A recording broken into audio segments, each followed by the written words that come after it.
Ramen currency, when noodles became prison gold. Subscribe for more real crime stories. Like, share, and join the discussion below. The fight broke out in the narrow, echoing hallway of R.J. Donovan Correctional Facility in California. Trays clattered, voices rose, and within seconds, guards were shouting down as inmates dropped to the concrete floor. But this wasn't just another prison brawl over territory or insults. The reason behind the chaos was ramen noodles.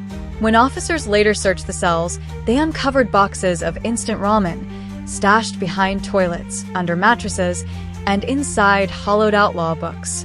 Each packet was being traded for favors, protection, or food from the kitchen. It was contraband in plain sight, and the officers realized something shocking. The entire prison economy had changed. Cigarettes were out. Ramen was in. One inmate had been stabbed in the arm during the fight, all over a debt. 2 packs of chicken-flavored ramen he couldn't repay. As investigators pieced together the cause, they discovered a network of trades, deals, and intimidation stretching through multiple cell blocks. It wasn't just inmates hustling for food anymore. It was a full-blown underground market, run like a business complete with enforcers, middlemen, and bookkeepers. But this shift didn't come from greed. It came from hunger. Inmates across the U.S. had seen food portions shrink and quality drop in prisons that were cutting budgets to save money.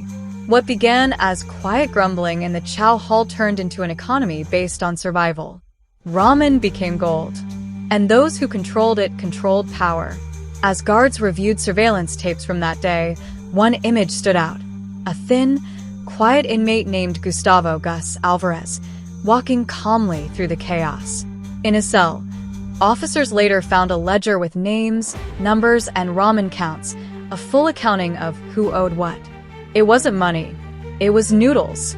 Alvarez had turned ramen into a currency, and his cell block was his market. But soon, it would spiral out of control. Fights, threats, even smuggling through kitchen workers. All of it revolved around the same cheap packet of noodles that once cost 29 cents at a corner store. When Alvarez was moved to solitary for questioning, he finally said something that chilled the warden. "You can take away the cigarettes. You can take away the phones. But if you take away the noodles, you'll start a war." The warden didn't believe him, until 2 weeks later, when chaos erupted again, this time across 3 wings of the prison. And what they found hidden inside the kitchen that day would reveal just how deep the ramen empire had grown. The prison kitchen smelled of salt and metal that morning. Correctional officers moved in quietly, flashlights slicing through the steam rising off industrial pots. On the surface, everything looked normal. Rows of trays, soup ladles, and bags of bulk rice. But when they lifted a floor grate near the dry storage room, they froze. Underneath was a hidden compartment, lined with plastic bins. Each bin was stacked with ramen packets, beef, chicken, shrimp, all sealed, all counted. Thousands of them. Someone had built a supply chain right under the prison's nose. And at the center of it was Gustavo Gus Alvarez.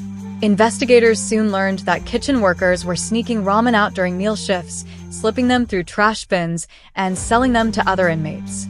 A single pack could buy a haircut, a tattoo, even protection from a rival gang. Ramen was no longer just food, it was currency. And Alvarez was the unofficial banker. When the warden confronted him again, Alvarez didn't flinch. "You think money runs this place?" he said, his voice steady. "Food does. You can't eat $1." His words struck a nerve because they were true. Over the past few years, state prisons had cut meal budgets drastically. Inmates were going hungry. Trays that once carried meat now held watery beans. Even guards admitted the food was worse than ever. Desperation had created a market. And where there's a market, there's power. As word of the ramen bust spread, tension built across the facility. Inmates feared their food source would vanish. The officers increased searches, seizing noodles from cells, stripping commissary shelves bare. But that only made things worse. Inmates started hoarding. Fights broke out over leftover packs. One prisoner was found beaten in the yard, his stash gone. Reporters later called it the noodle riots. What started as a quiet form of trade had turned into chaos. The prison administration scrambled to contain it, calling in extra guards and locking down multiple units. The warden ordered interviews with every inmate tied to Alvarez's list, hoping to identify his partners. Then came the surprise. The trades weren't limited to one prison. Letters from inmates at other California facilities mention the same thing: ramen as payment, ramen as debt, ramen as survival. Alvarez wasn't the founder of the idea. He was just one of the first to organize it. As the investigation spread statewide, officials realized this wasn't a local scandal. It was part of a nationwide shift in prison economics. Cigarettes, stamps, and drugs had all been replaced by a single, simple food item. And when the FBI finally got involved to track the black market exchanges, they discovered a link that reached far beyond prison walls. Someone on the outside was feeding the ramen pipeline and making real money from it. The lead came from a single receipt found in a prison commissary audit, an unusually large ramen order placed through a small local supplier.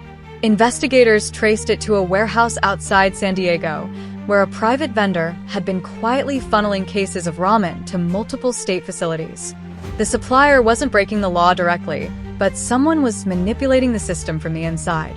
The FBI and California Department of Corrections launched a joint probe. They discovered a corrections officer, Daniel Reese, who'd been approving inflated food orders in exchange for kickbacks from the ramen vendor. On paper, it looked like standard commissary restocking. In reality, Reese was moving thousands of extra noodle packets every month, which ended up in the underground prison market. He made tens of thousands of dollars off the scheme. When confronted, Reese claimed he didn't understand the impact. "It's just soup," he said. But to investigators, it was clear he wasn't selling soup. He was selling survival. As the truth came out, journalists began calling it the ramen economy scandal. Stories flooded the media about inmates trading noodles for haircuts, tattoos, laundry, and even legal favors. Economists weighed in, calling it a case study in scarcity. In an environment where hunger ruled, ramen had become a symbol of control. It was no longer a meal, it was money. Meanwhile, inside Donovan, the lockdown continued. Inmates whispered through vents and cell bars, trying to figure out who had snitched. Alvarez was transferred to another facility for his safety. Some said he'd built the entire operation. Others insisted he was just a smart survivor in a system that left men desperate. When Alvarez finally testified during the investigation, his words hit the courtroom like a hammer.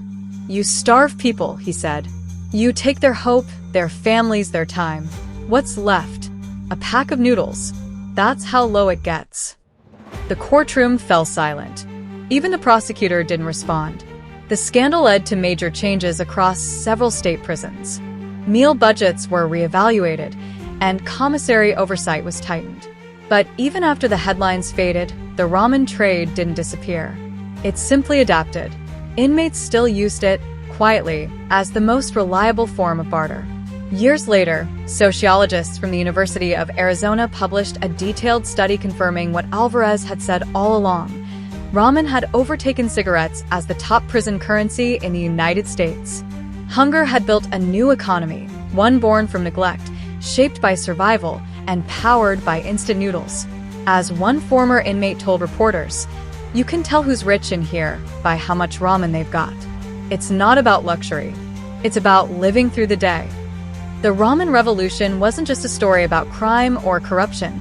It was a mirror reflecting something far deeper. Inside those prison walls, a packet of noodles had become worth more than money itself.